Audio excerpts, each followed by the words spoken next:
नमस्कार दोस्तों। एक बार फिर से आप लोग का बहुत बहुत स्वागत है हमारे ऑफिशियल यूट्यूब चैनल अभिजन इंस्टीट्यूट पे।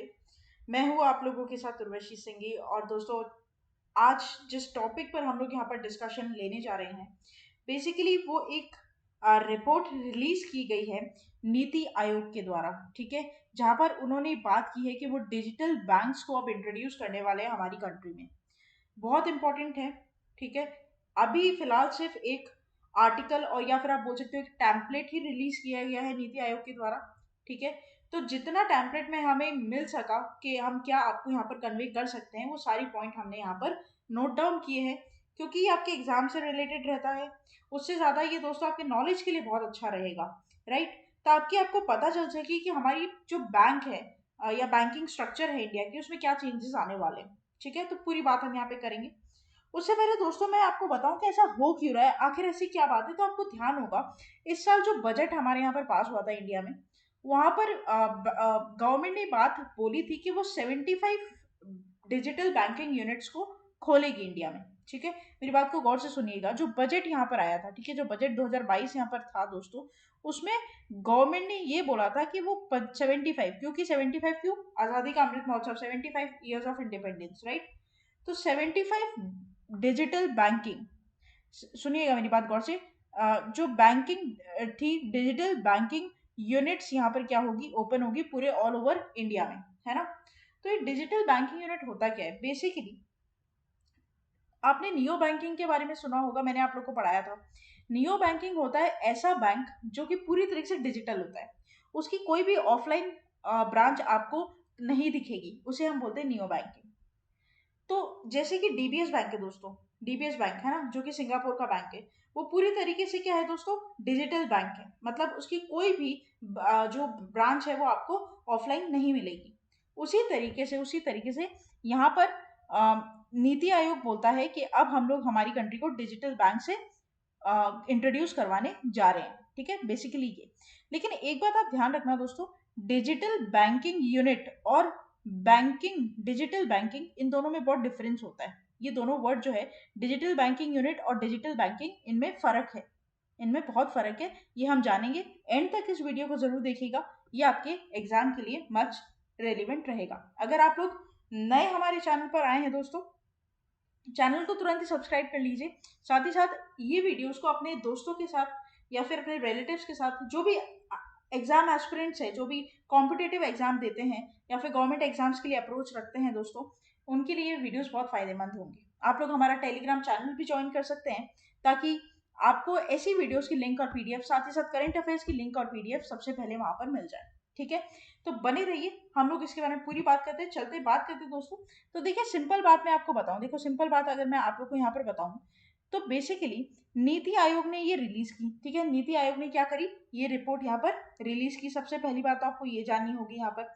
दूसरी बात दोस्तों ये आ जाती है यहाँ पर, दूसरी बात हम ये जानेंगे कि बेसिकली इस रिपोर्ट का जो नाम है, ठीक है, इस रिपोर्ट का नाम क्या है, पहले वहां से स्टार्ट करेंगे और उसके बाद आपको पूरी तरीके से डेप्थ पर लेकर जाएंगे।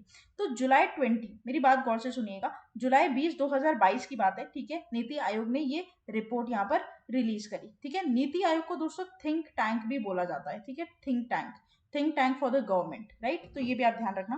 तो इस रिपोर्ट का नाम क्या है, मुझे यहाँ पर लिख देना चाहिए आप लोग के लिए, ताकि आप लोग को पता चले।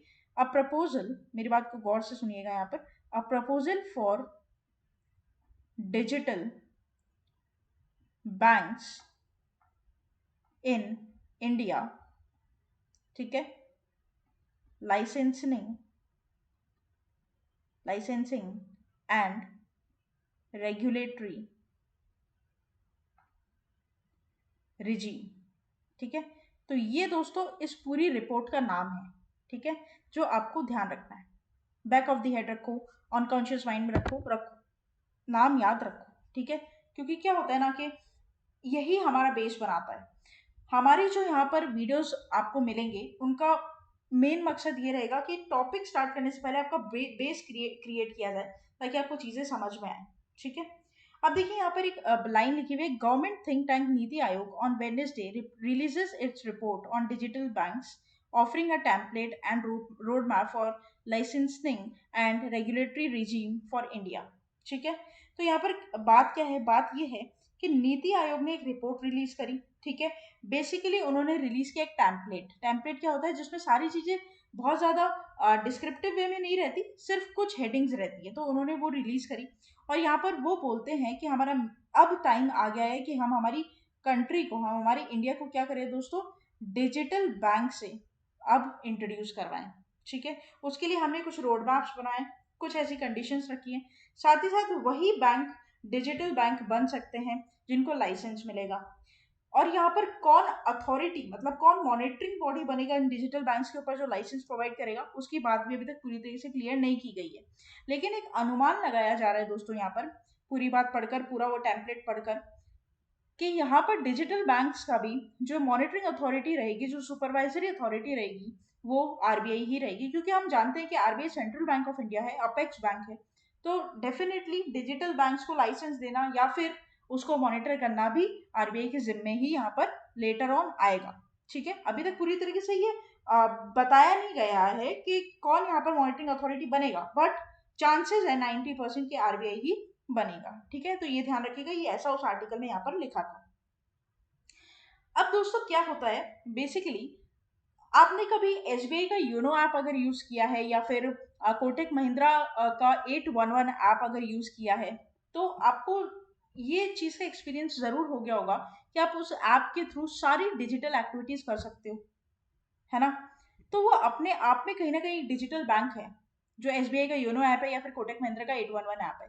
हालांकि उन बैंक्स ने अपने ऐप को डिजिटल बैंक नहीं बोला है, नहीं बोला है अभी तक, लेकिन पूरी तरीके से एग्जाम्पल बैठ सकता है उसमें, कि आप एसबीआई के योनो बैंक को और कोटक महिंद्रा के 811 ऐप जो है उसका, उसको आप डिजिटल बैंकिंग बोल सकते हो। हालांकि उन्होंने नहीं बोला है, लेकिन एग्जाम्पल फिट बैठता है, क्योंकि आप उससे सारी एक्टिविटी परफॉर्म कर सकते हो, ठीक है। तो ये बात यहाँ पर रहेगी।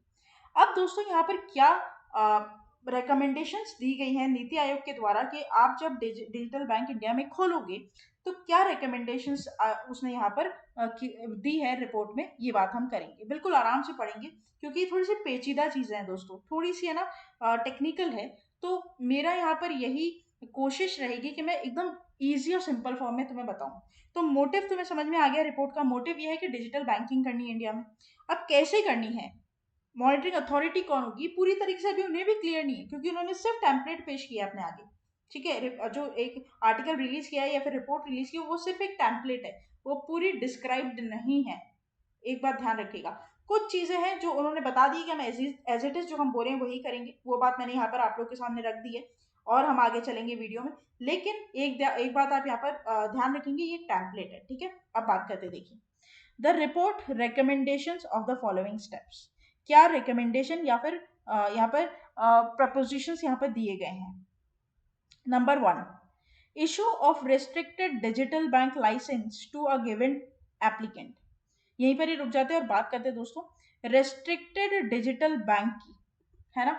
कुछ वर्ड्स हैं जिसको हम पकड़कर यहाँ पर चलेंगे, रेस्ट्रिक्टेड डिजिटल बैंक। अब ये रेस्ट्रिक्टेड डिजिटल बैंक होता क्या है, देखो मेरी बात को गौर से सुनना। डिजिटल बैंक तो रहेगा, ठीक है, डिजिटल बैंक तो रहेगा, ये बात तो बोल दी उन्होंने, लेकिन उसमें कुछ रेस्ट्रिक्शंस भी रहेंगे, है ना। गौर से सुनना मेरी बात, है ना, मैं यहाँ पे लिख दूं तुम लोग को ज्यादा इजी रहेगा। देखो, डिजिटल बैंक को पूरी तरीके से रहेगा, इसका मतलब उसका कोई भी ऑफलाइन ब्रांच आपको नहीं मिलेगा, पूरी तरीके से वो किस पे काम करेगा, नियो बैंकिंग की तरह काम करेगा, ठीक है। नियो बैंकिंग का मतलब पूरा का पूरा बैंक ए टू जेड सारी चीजें उसकी ऑनलाइन है, ऑफलाइन तुम ढूंढने से तुमको नहीं मिलेगा कुछ, आई बात समझ में। तो वो बैंक, ठीक है। तो यहाँ पर वो बोलता है कि ये रेस्ट्रिक्टेड रहेगा, पहला पॉइंट में बोलता है रेस्ट्रिक्टेड डिजिटल बैंकिंग। रेस्ट्रिक्टेड मतलब क्या होता है, जैसे मान लो रेस्ट्रिक्टेड का मतलब होता है, या तो देखो वैल्यू पे रेस्ट्रिक्ट कर सकता है, वॉल्यूम पे रेस्ट्रिक्ट कर सकता है, या फिर सर्विस पे रेस्ट्रिक्ट कर सकता है, इन तीनों पॉइंट पर ही रेस्ट्रिक्ट कर सकता है। वैल्यू मतलब क्या हो गया कि मान लो कोई भी कस्टमर एक दिन में 1 लाख से ज्यादा क्या नहीं कर सकता, ट्रांजेक्शन नहीं कर सकता रुपीस का, ठीक है। अच्छा, वॉल्यूम कितना है, मान लो कि 2 से 3 ट्रांजेक्शन से ज्यादा नहीं कर सकता, ठीक है, ऐसी कोई रेस्ट्रिक्शन लगा दी कि 3 ट्रांजेक्शन से ज्यादा नहीं कर सकता, 5 ट्रांजेक्शन से ज्यादा नहीं कर सकता। सर्विस मतलब कि यहाँ पर कस्टमर केयर जैसे होता है ना कि जैसे आपको पता है कि कभी आपके फ़ोन में अगर नेटवर्क नहीं आ रहा है तो तुम एक कस्टमर केयर को एक दिन में 2 बार ही कॉल कर सकते हो। नहीं तो लोग क्या करेंगे, कॉल कर करके परेशान कर देते हैं कस्टमर केयर वालों को, ऐसा नहीं, 2 बार ही। तो सर्विस भी यहाँ पर रिस्ट्रिक्टेड रहेगी, ठीक है? तो इन 3 पैरामीटर्स पर यहाँ पर डिजिटल बैंकिंग को रिस्ट्रिक्ट किया गया है। पहली बात तो ये बोलिए, देखो, यहाँ पे देखो, issue of restricted digital bank licence to a given applicant. The licence would be restricted in terms of volume, value of customer service and the like, ठीक है? मतलब यहाँ पे भी 90% बात अभी तक खोली है, लेकिन 10% अभी भी उन लोगों ने क्लियर नहीं किया है, ठीक है? लेकिन हाँ, ये जरूर बोल दिया है कि ये जो डिजिटल बैंक रहेंगे वो रेस्ट्रिक्टेड फॉर्म में चलेंगे। ऐसा नहीं कि खुले हम 15 करोड़ बांट रहे थे, 15,000 करोड़ रुपए बांट रहे, ऐसा कुछ नहीं होगा। रेस्ट्रिक्शन रहेगा। क्यों रहेगा? अब इसका देखो मेन मकसद क्या है, जो सिंपल बात है, ये सारी चीजें चीजें क्या है, डिजिटल है। डिजिटल मतलब हो गया साइबर, और साइबर होता है क्राइम। आ गई बात समझ में? और साइबर क्राइम को अभी तक रोकने की क्षमता हमारे अंदर नहीं आई है पूरी तरीके से, ठीक है? हम इतने डेवलप्ड अभी नहीं हुए हैं कि हम साइबर अटैक या साइबर क्राइम या फिर साइबर ऑफेंस जो होता है उसको हम रोक सकें। अंडरस्टूड? तो इसलिए डिजिटल दे रहे हैं, तुम्हें सुविधा दे रहे हैं, तो उसके बहुत सारे है ना नेगेटिव एक्सपेक्ट्स भी साथ में आते हैं, सुख और दुख साथ में आते हैं। आई बात समझ में? तो हर चीज को यहाँ पर हम रिस्ट्रिक्ट करके चलेंगे कि हमारे कंट्रोल में सारी चीजें रहें, कहने का मतलब ये है, ठीक है? तो ये हो गया आपका पहला पॉइंट। दूसरा point, enlistment of the licensee is a regulatory sandbox framework enacted by the Reserve Bank of India। देखो इसका मतलब क्या होता है, सैंडबॉक्स फ्रेमवर्क, हमें ये वर्ड समझना पड़ेगा। मैंने आप लोग अगर मेरी करंट अफेयर्स के सेशंस को पढ़ते हो ना अच्छे से दोस्तों, तो आपको सैंडबॉक्स का मतलब मैंने वहां पर क्लियर किया था, अगर आपको याद हो तो। लेकिन अगर नहीं किया तो कोई बात नहीं, हम लोग यहाँ पर पढ़ेंगे, कोई चिंता की बात नहीं है। देखो सैंडबॉक्स फ्रेमवर्क क्या होता है ये हम जानेंगे।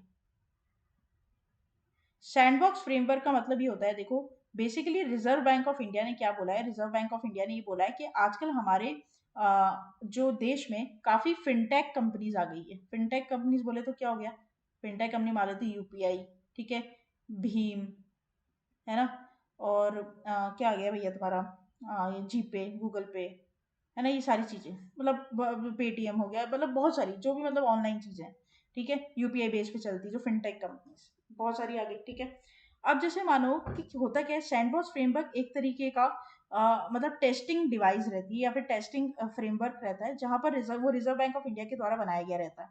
जैसे मान लो कि कोई भी मिस्टर एक्स वाई जेड, ठीक है, मिस्टर एक्स वाई जेड ने एक ऐप खोला, ठीक है, एक ऐप बनाया, अपना खुद का ऐप बनाया, है ना, मान लो ए पे, मान लो बनाया ए पे, जैसे जी पे है ना वैसे बनाया इसने ए पे, ठीक है? तो वो बोलते हैं कि आप ए पे के थ्रू क्या करो, ट्रांजेक्शन करो। लेकिन आप ऐसे ही, आप अगर मान लो कल कोई ऐप बना रहे हो और ऐसे ही आप बाजार में नहीं छोड़ सकते उसको, आपको है ना पहले क्या करवाना पड़ेगा, आरबीआई से रजिस्टर करवाना पड़ेगा, लाइसेंस लेना पड़ेगा कि हम ये ऐप यूज कर सकते हैं ना, ऐसे करके बहुत बड़ी प्रोसेस है ये। ऐसा नहीं मैंने कल को कोई ऐप डाउनलोड ऐप मैंने बना दिया, डेवलप कर दिया और बस चल गया, ऐसा कुछ नहीं होता है। बहुत सारे रेस्ट्रिक्शंस रहते हैं, क्योंकि मॉनेटरी काम अगर आप इंडिया में कर रहे हो तो आरबीआई तो भैया हेड है, आरबीआई से तो तुम्हें परमिशन लेनी पड़ेगी। तो मिस्टर एक्स वाई जेड ने एक ऐप बनाया ए पे, ठीक है, उसने क्या किया, उसने आरबीआई के ये सैंडबॉक्स में इसको टेस्ट किया, ठीक है? और यहाँ पर अगर वो टेस्ट में क्वालिफाई हो जाता है, दो ऑप्शन होंगे, या तो क्वालिफाई हो जाएगा या तो डिसक्वालीफाई हो जाएगा। तो क्वालिफाई अगर हो जाएगा तो वो ऐप को क्या कर सकता है, मार्केट में बेच सकता है, प्ले स्टोर आईओएस पे बेच सकता है। फिर हम लोग क्या करेंगे, जैसे हम लोग गूगल पे में करते हैं, हम अपना अकाउंट उसमें क्या कर देंगे, अटैच कर देंगे, फिर हम उससे पेमेंट करेंगे, ठीक है? आगे बात समझे, अगर वो फेवर में हो जाता है तो। अगर वो अगेंस्ट में होता है, अगर ये ऐप जो है ए पे अगर ये अगेंस्ट में चला जाता है, इसका मतलब इसमें कोई बग है, बग मतलब इसमें कोई प्रॉब्लम है। अगर बग होगी दोस्तों, अगर कोई प्रॉब्लम होगी, तो आप खुद सोचोगे, अगर कोई बग होने की वजह से आपका जो अकाउंट है वो कभी हैक हो गया, क्योंकि हैकर्स तो क्या करते हैं, इन बग्स का ही तो फायदा उठाते हैं, कुछ लूप होल्स ऐप में रहते हैं जिसकी वजह से वो क्या करते हैं, ऐप को हैक कर लेते हैं। अब ऐप को अगर हैक कर लिया और आपका अकाउंट हैक हो गया तो उस पैसे तो सारे बर्बाद हो जाएंगे। आई बात समझ में? तो यहाँ पर आरबीआई ये बोलता है कि अगर डिजिटल बैंकिंग को अपना खुद का मतलब कोई डिजिटल बैंक लाइसेंस ले रहा है, तो सबसे पहले उसको सैंडबॉक्स में क्या करना पड़ेगा, टेस्ट करवाना पड़ेगा कि उसका जो ऐप है वो पूरी तरीके से काम करने लायक है भी या नहीं है, या फिर उसमें कोई बग तो नहीं है। क्योंकि ऐसा ना हो कि कल को मान लो ऐप आपका प्रोडक्ट लॉन्च कर दिया मार्केट में और उसमें बग हो रहे हैं, उसमें हैक हो रहे हैं, लोगों के पैसे डूब जाएंगे और इससे आरबीआई की रेपुटेशन पर बहुत गंदा असर पड़ेगा। साथ ही साथ डिजिटल बैंकिंग चलने से पहले ही बंद हो जाएगा इंडिया में, क्योंकि सबको इस पर विश्वास ही नहीं करेगा। आप खुद सोचो, अगर कोई नई चीज आती है, ठीक है, अगर कोई नया प्रोडक्ट मार्केट में लॉन्च हो रहा है, उसको मैंने यूज किया और मैंने उसके बारे में बोला नहीं बेकार प्रोडक्ट एकदम बकवास, ठीक है, वर्ड ऑफ माउथ खराब हो गया, ठीक है, रेपुटेशन खराब हो गई, तो फिर कोई क्यों उसको यूज करेगा? क्योंकि वर्ड ऑफ माउथ बहुत बड़ा रोल प्ले करता है जहाँ पे पॉपुलेशन बहुत ज्यादा होती है, और हम तो 2023 में चाइना को पीछे छोड़ने वाले हैं दोस्तों। तो फिर यहाँ पर सारी चीजें हमें देख चौक कर ही क्या करनी पड़ती है, लॉन्च करनी पड़ती है। आई बात समझ में? तो ये तुम्हारा था सेकंड पॉइंट, कि यहाँ पर उसी को ही लाइसेंस मिलेगा जो सैंडबॉक्स फ्रेमवर्क में पूरी तरीके से आरबीआई की नजरों में खरा उतरेगा। आई बात समझ में? अब तीसरा आता है तुम्हारा issue of full scale digital bank licence. देखो बस इतनी सी बात समझ लो, पूरा हो जाएगा। फुल स्केल का मतलब क्या होता है, गौर से सुनना। फुल स्केल मतलब कुछ भी चीज आपको ऑफलाइन देने के लिए हम राजी नहीं होंगे, रिजर्व बैंक ऑफ इंडिया बोलता है। अगर आपको डिजिटल बैंक का लाइसेंस चाहिए, इसका मतलब ए टू जेड पॉइंट तक सभी चीजें आपकी डिजिटल ही होगी। आप बोलते हो कि सर प्लीज इंडिया में सिर्फ एक स्टेट में हमें ऑफलाइन खोलने दो, तो ऐसा नहीं होगा, बिल्कुल नहीं होगा। ए टू जेड सारी चीजें आपकी जो होगी, टेक्नोलॉजी होगी या आपकी बैरियर्स होंगे, आपकी सर्विस होगी, आपके जितने भी आउटकम्स, इनपुट आउटकम होंगे, वो सभी क्या होंगे दोस्तों, डिजिटल होंगे। तभी वो बैंक कहलाएगा डिजिटल बैंक। तो ये तीन, यहाँ पर तीन कंडीशंस है, जभी क्या मिलेगा, किसी बैंक को लाइसेंस मिलेगा। हालांकि ये बात मुझे स्टार्टिंग में आपको बतानी चाहिए थी कि आरबीआई ने अभी ये बोला है कि सिर्फ इंडिया में 2 बैंक को ही वो क्या करेगा, डिजिटल बैंक का लाइसेंस प्रोवाइड करवाएगा। अभी सिर्फ चेक करने के लिए कि ये कितना सक्सेसफुल है हमारी कंट्री में या नहीं है, सिर्फ 2 बैंक को, कोई भी 2 बैंक को जो भी अप्लाई करेंगे, उन्हें उनमें से सिर्फ 2 बैंक को ही डिजिटल बैंक का लाइसेंस अभी प्रोवाइड किया कराया जाएगा। ठीक है, तो ये बात तुम लोग ध्यान रखना, ये बात इंपॉर्टेंट है। ओके, तो यहाँ तक हम पहुंच गए, इतनी सी बात यहाँ पर आप लोगों को समझ में आ गई। अब हम बात करते हैं कुछ इंपॉर्टेंट टेक अवेज के ऊपर, जो कि मुझे आपको यहाँ पर बताने चाहिए। ठीक है, जैसे कि बात मैंने आप लोगों को बोली दोस्तों कि सिर्फ दो बैंक्स को यहाँ पर क्या मिलेगा दोस्तों, अभी डिजिटल बैंकिंग का क्या मिलेगा, लाइसेंस मिलेगा, ऐसा आरबीआई का कहना है। तो ऐसी कौन सी 2 बैंक्स होगी? मान लो कि 15 बैंकों ने, ठीक है, मान लो 20 बैंकों ने अप्लाई कर दिया रिजर्व बैंक ऑफ इंडिया के पास कि हमें लाइसेंस चाहिए। लेकिन उन 20 बैंक में से आरबीआई कौन से 2 बैंक को उठाएगा? अब ऐसे रेंडमली वो लॉटरी सिस्टम तो नहीं है कि चिट डाली 20 और 2 उठा लिया, ऐसा नहीं होगा। उसके लिए कुछ पैरामीटर्स यहाँ पे रखे गए हैं, तो उनकी बात हम करते हैं। देखो, एक मैथड यहाँ पर लगाएंगे। For licensing and the regulatory template offered to the report is based on the equally weighted digital bank regulatory index. अब ये आपके लिए इंपॉर्टेंट है, ठीक है, क्या? Digital bank regulatory index. अब ये है क्या? अभी क्या, ये क्या चीज है जिसकी वजह से यहाँ पर पैरामीटर्स लगाए गए हैं? तो देखो, इसको पढ़ने के लिए ना आपको इसको पढ़ना पड़ेगा। This comprises of 4 factors. Number 1 is entry barriers. Number 2 is competition. Number 3 is business restrictions. And number 4 is technological neutrality.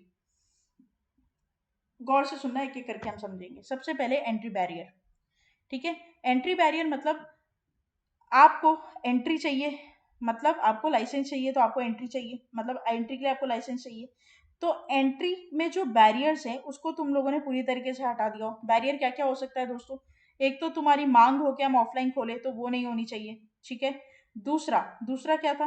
दूसरा तुम्हारे यहाँ पर किसी भी तरीके का ऐप में या फिर किस सर्विस में कोई भी बग नहीं होना चाहिए, ठीक है। तीसरा, आप लोग फुल ऑनलाइन के लिए क्या होने चाहिए, राजी होने चाहिए, फुल टाइम ऑनलाइन, जो कि यहाँ पे लिखा हुआ है, देखो यहाँ पर जो है फुल स्केल डिजिटल बैंक होना चाहिए, ठीक है। आप लोग को इस टर्म पे भी राजी होना पड़ेगा कि आपको रेस्ट्रिक्टेड फॉर्म में बैंकिंग करनी पड़ेगी। ये चारों पॉइंट पर अगर कोई बैंक बिल्कुल खरा उतरेगा या राजी हो जाएगा, तो उसके लिए एक एक पैरामीटर तो क्या हो जाएगा, पास हो जाएगा, ठीक है। ये एक टेस्ट है जो वो पास कर लेगा। दूसरा टेस्ट है कंपटीशन का। कंपटीशन क्या बोलता है दोस्तों? देखो, अब जैसे मान लो कि 20 बैंक है, 20 बैंक आपस में कंपटीशन करेंगे, तो यहाँ पर reserve bank of India 20 bank की आपस में क्या देखेगा, ये क्षमता देखेगा, ठीक है, स्ट्रेंथ देखेगा कि कौन सी बैंक से ज़्यादा अच्छा है, ऐसा क्या है तुम में जो दूसरे बैंक में नहीं है, ठीक है। कंपटीशन देखेगा, नंबर ऑफ कस्टमर्स कितने तुम अट्रैक्ट कर रखे हो या फिर कितने तुमने अभी तक ग्रैब कर रखे हैं कंट्री में सिटीजन्स को, वो चीज़ें देखेगी। तो अलग अलग पैरामीटर्स पर यहाँ पर कंपटीशन को वो जांचेंगे कि कौन सी बैंक से सबसे ज़्यादा बेटर परफॉर्म कर रही है, किसके एनपीए कम है, किसके एनपीए ज़्यादा है, ठीक है, कौन आज के डेट में कितना ज़्यादा कैपिटल होल्ड कर रही है या नहीं कर रही है, ठीक है, किसने अपना सीआरआर, एसएलआर, सीएआर सब कुछ अच्छे से मेंटेन कर रखा है कि नहीं, किसके ऐप में जो बोलते हैं ना ऐप बहुत स्मूथली चल रहा है, ज़्यादा रुकता नहीं है या क्रैश नहीं हो रहा है, ये सारी चीज़ों को देखकर यहाँ पर कंपटीशन में किसी बेस्ट को निकाला जाएगा दोस्तों। तो ये था दूसरा उसका, ठीक है। तीसरा आता है बिजनेस रेस्ट्रिक्शंस, जो मैंने आप लोग को इसमें बताया रेस्ट्रिक्टेड पार्ट में, कि आप तैयार हो बिजनेस को रेस्ट्रिक्टेड फॉर्म में करने के लिए। अगर हम बोलेंगे कैपिटल ज़्यादा बढ़ाओ तो ज़्यादा बढ़ानी पड़ेगी, ठीक है। अगर आप बोलेंगे डिपॉजिट कम लो तो कम लेने पड़ेंगे, हम बोलेंगे कि विड्रॉल कम होने चाहिए तो कम करने पड़ेंगे, ठीक है। इस तरीके से लोन कम बांटो तो कम बांटने पड़ेंगे। तो क्या आप बिजनेस को रेस्ट्रिक्टेड फॉर्म में करने के लिए राजी हो? तो यहाँ पर आरबीआई फिर क्या करेगा, आपको चूज करेगा, ठीक है। चौथा आता है, लास्ट आता है टेक्नोलॉजिकल न्यूट्रलिटी, मतलब यहाँ पर टेक्नोलॉजी आपकी बेस्ट होनी चाहिए दोस्तों, और न्यूट्रल फॉर्म में। ऐसा नहीं है कि साल के 6 महीने आपकी टेक्नोलॉजी एकदम पीक पर चल रही है और साल के 6 महीने आपकी टेक्नोलॉजी काम ही नहीं कर रही है, ऐसा नहीं होना चाहिए, ठीक है। जैसे कि होता है ना कि मैंने देखो मेरा पर्सनल एक्सपीरियंस बताऊं, मुझे बैंक ऑफ बड़ौदा का अकाउंट है मेरा, उसमें अगर मैं अभी के टाइम उसका ऐप खोलूँ ना तो उसका ऐप चलता ही नहीं है, सिर्फ बैंकिंग आवर्स में उसका ऐप काम करेगा या 2-4 घंटे बाद उसका ऐप काम करेगा, ठीक है। तो बहुत बड़ी प्रॉब्लम है। अगर रात को मानिए अभी के टाइम पर मुझे किसी को पैसे भेजने में, कैसे भेजूं, आईएमपीएस करना है मुझे, कैसे भेजूं, हालांकि गूगल पे है लेकिन मुझे आईएमपीएस ही करना है मान लो, ठीक है, या फिर मुझे एनईएफटी करना है या आरटीजीएस करना है, कैसे करूँ, क्योंकि उसका बैंक का ऐप तो काम ही नहीं कर रहा। तो ऐसा नहीं होना चाहिए। टेक्नोलॉजी जो है वो बिल्कुल मजबूत होनी चाहिए 24/7, because it is a digital bank. अगर आदमी रात को 3 बजे उठ के कुछ करना चाहे तो कर सकता है, किसी को पैसा भेजना चाहे, पैसा लेना चाहे, ले सकता है। ऐसा नहीं है कि सिर्फ बैंकिंग आवर्स 4 to 6 या 4 to 9 ही तुम काम कर रहे हो, ऐसा नहीं।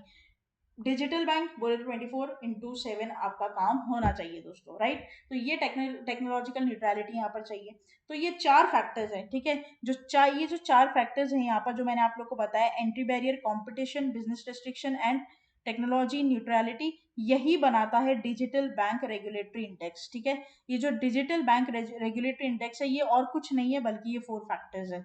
इस इंडेक्स पर अगर कोई बैंक खरा उतर जाता है चारों इंडेक्स पर तो उसे लाइसेंस प्रोवाइड कर दिया जाएगा आरबीआई के द्वारा, ठीक है। तो ये यहाँ पर टेम्पलेट में अभी क्या हुआ है दोस्तों, रिवील हुई है बात। इसके आगे अगर कोई और अपडेट आता है तो डेफिनेटली हम आपको बताएंगे। The element of these 4 factors then mapped against the 5 benchmark jurisdiction of Singapore, Hong Kong, UK, Malaysia, Australia and South Korea. तो यहाँ पर बेसिकली क्या जो बेंचमार्क सेट किए गए हैं, क्योंकि बाहर के देशों ने ऑलरेडी डिजिटल बैंकिंग को अपना लिया है बहुत पहले से, ठीक है। मैंने अभी अभी आपको डीबीएस बैंक की बात बताई, वो सिंगापुर की बैंक है, ठीक है। तो ध्यान रखना ऐसे कर कर एचएसबीसी बैंक, हालांकि एचएसबीसी तो ऑफलाइन भी है तो उसको हम डिजिटल बैंकिंग नहीं मान सकते, लेकिन और बहुत सारी बैंक है बाहर की फॉरेन बैंक जो कि पूरी तरीके से डिजिटल बैंक नियो बैंकिंग पर परफॉर्म कर रही है। लेकिन हमारे इंडिया में अभी तक ऐसी कोई भी बैंक नहीं है, लेकिन नीति आयोग अब बोलता है कि हम लोग जल्द ही कंट्री को डिजिटल बैंक पर उतारने वाले हैं, लेकिन अभी हम सिर्फ 2 बैंक को ही लाइसेंस देंगे, ठीक है। तो ये था पूरा दोस्तों नीति आयोग के टेम्पलेट में या फिर जो आर्टिकल रिलीज किया गया है नीति आयोग के द्वारा उस पर बात। अगर इसमें कोई और चीजें रिलीज करता है नीति आयोग या फिर कोई और कन्फ्रंटेशंस देता है नीति आयोग तो डेफिनेटली हम आपको उस पर वीडियो बनाकर देंगे एलैबोरेटिव फॉर्म में। लेकिन अभी आपको क्या जानना है कि क्या उन्होंने 4 रिकमेंडेशंस दी या 3 रिकमेंडेशंस हम मान लो, और क्या यहाँ पर इंपॉर्टेंट टेक अवेज हैं आप लोगों के लिए। डिजिटल बैंकिंग क्या होता है और डिजिटल बैंकिंग यूनिट, इनमें फर्क है, ठीक है। तो डिजिटल बैंकिंग यूनिट को प्लीज साइड में रखिएगा, लेकिन डिजिटल बैंकिंग के बारे में मैंने आपको यहाँ पर आज पूरी वीडियो बनाई है। डिजिटल बैंकिंग यूनिट मतलब होता है दोस्तों basically it's a second form of banking, right. तो ये ध्यान रखना कि आप डिजिटल बैंकिंग यूनिट को, ठीक है, डिजिटल बैंकिंग यूनिट को किसी भी तरीके से डिजिटल बैंक के साथ मत जोड़ना, ठीक है, क्योंकि ये फिर बहुत प्रॉब्लम यहाँ पर कर जाएगा, ठीक है। ध्यान रखिएगा आप लोग। तो ये था दोस्तों हमारा पूरा टॉपिक के ऊपर वीडियो। आशा करते हैं कि जो टॉपिक हमने आपको समझाया वो आपको अच्छे से समझ में आ गया होगा, वीडियो आपको अच्छा लगा होगा। अच्छा लगा है तो दोस्तों लाइक करना मत भूलिएगा, चैनल को तुरंत ही सब्सक्राइब कर लीजिए और साथ ही साथ बेल आइकन को ज़रूर प्रेस कर दीजिएगा, ताकि जब भी कोई नई वीडियो मैं डालूँ सबसे पहले नोटिफिकेशन और पीडीएफ दोनों ही आपको मिल जाए। आप टेलीग्राम का ऐप भी हमारा इंस्टॉल कर सकते हैं, वहाँ पर आपको सारी अपडेट्स मिल जाएगी। फर्दर आप हमारा ऑफिशियल ऐप भी इंस्टॉल कर लीजिए, जो कि बहुत इजीली अवेलेबल है प्ले स्टोर्स पर, आपको मिल जाएगा, जहाँ पर आपको बहुत सारी चीज़ें मिलेगी, जैसे ऑनलाइन टेस्ट मिलेंगे, फ्री मॉक टेस्ट मिलेंगे, करंट अफेयर्स के सेशंस मिलेंगे। ठीक है, सबसे पहले जो भी नोटिफिकेशन आती है उनकी अपडेट मिलेगी, वो सारी चीज़ें आपको हमारे ऑफिशियल ऐप पर मिल जाएगी। ठीक है, तो आप लोग बने रहिए हमारे साथ। Thank you so much and have a nice day.